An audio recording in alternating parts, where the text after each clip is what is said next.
اور وہ مورد نظر ہے. جبکہ اللہ سبحانہ وتعالیٰ نے ایک ماں کے لیے وہ مقام رکھا ہوا ہے کہ اگر بیٹا مرجع تقلید بھی بن جانا تب بھی ماں اس کی ہدایت کرتی ہے.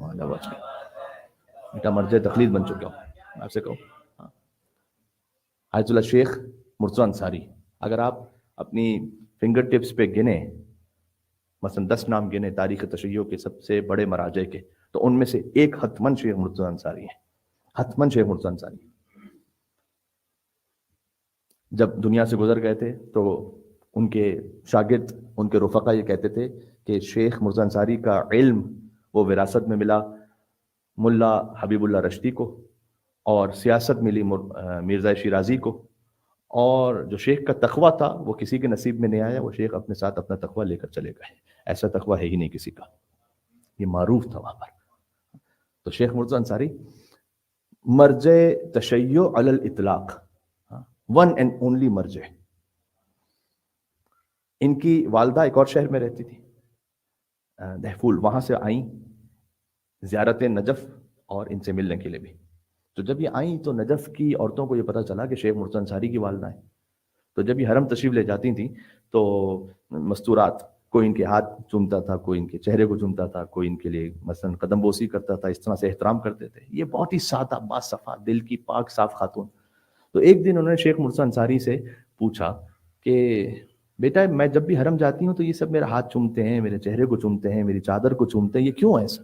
تو شیخ مرتضی انصاری یہ نہیں کہنا چاہتے تھے کہ مثلا میری نسبت سے ہی.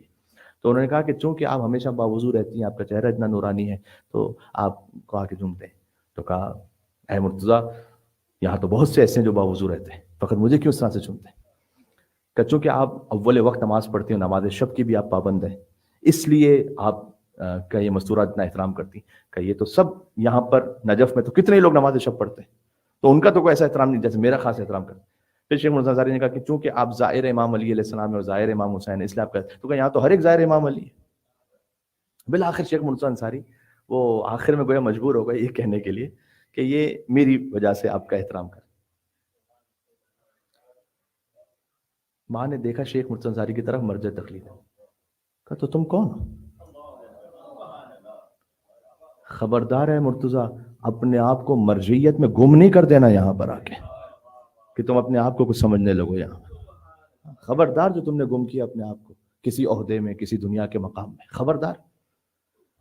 بیٹا مرجع تقلید بھی ہو تو ماں ہدایت کرتی ہے وہاں پہنچ کر. یہ ہدایت اتنی جائے. مل کے صلوات بھیجیں نام محمد و آل محمد علیہ السلام پر. اللہم صلی علی محمد. اس خاطر ہے جو گزشتہ گفتگو سے میں